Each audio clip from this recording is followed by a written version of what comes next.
Hi, I'm Jamie from Bathroom Brands. I'm going to show you how to reinstall a thermostatic cartridge from our cross-water thermostatic shower valves. Now this will be the same for all of our shower valves. The reason for doing so is after removal of the cartridge to clean it or to exchange it. Now you do need a qualified plumber in order to undertake the work seen here today, and cross-water will take no liability for any incorrect procedures. These are the tools required for this task.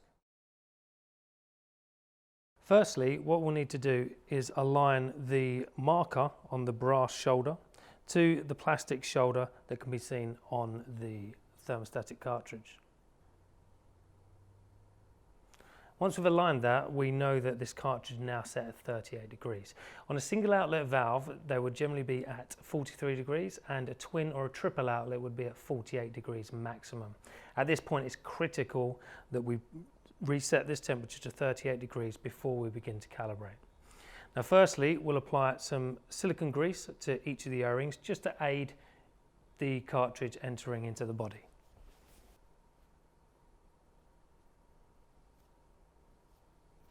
Now that the silicone's applied, we can offer the cartridge up to the valve and gently apply pressure to pop it into place. At this point, please ensure that either of the flat sides of the cartridge are located at the same lug in which the temperature stop lug was removed. Now that that's in place, we'll take the temperature stop lug and reinsert in the same position where we originally found it. You may need to rotate the cartridge slightly, however this would have no adverse effect.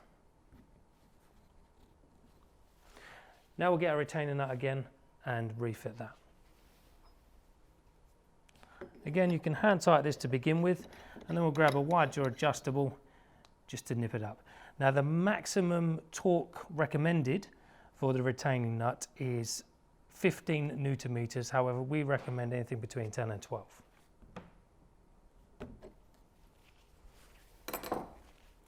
Once the retaining nut is on, if you decided to isolate your valve using the check valve covers, we'll take our flathead screwdriver again and just loosen them so that the tip of the screw is flush with the lowest internal shoulder.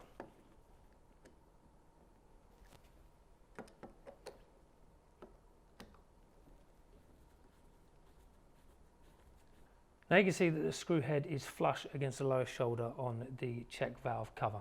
Now what we need to do, grab ourselves a thermometer and switch on either of your outlets, preferably the one that is closest to the shower valve, and measure the temperature being output, being very careful not to stand underneath it in case you have scalding water.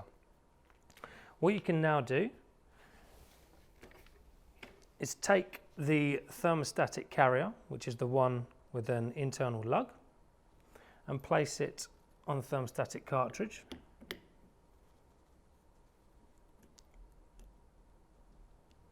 Once that's in place, that will allow us just to adjust our maximum temperature as we see fit. Again, on a single outlet valve, this is recommended to be at 43, and on a twin or triple outlet at 48 degrees.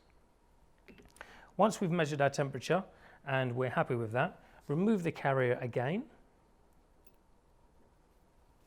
and then ensure that the top of the shoulder meets the bottom of the shoulder seen on a thermostatic cartridge just here.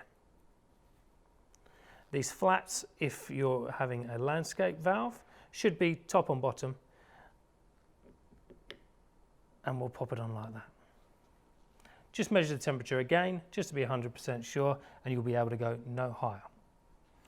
Now we'll get our collar for the rear of the cartridge and just thread that back on in a clockwise fashion. Being sure not to adjust the spindle as we've now calibrated it correctly.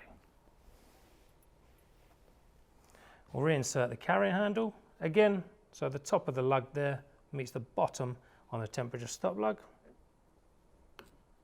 and you'll see we can go no further anti-clockwise, which will turn the water hotter.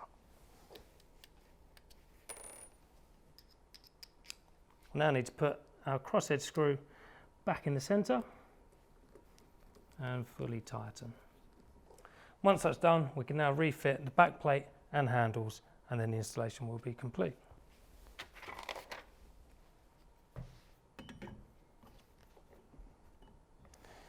If the O-rings are a little bit stiff, you can apply a small bit of silicone grease to them just to aid pushing over these collars.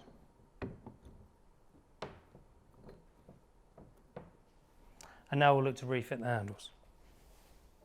When we're refitting the handles, just make sure that the flat sections are at the top and bottom.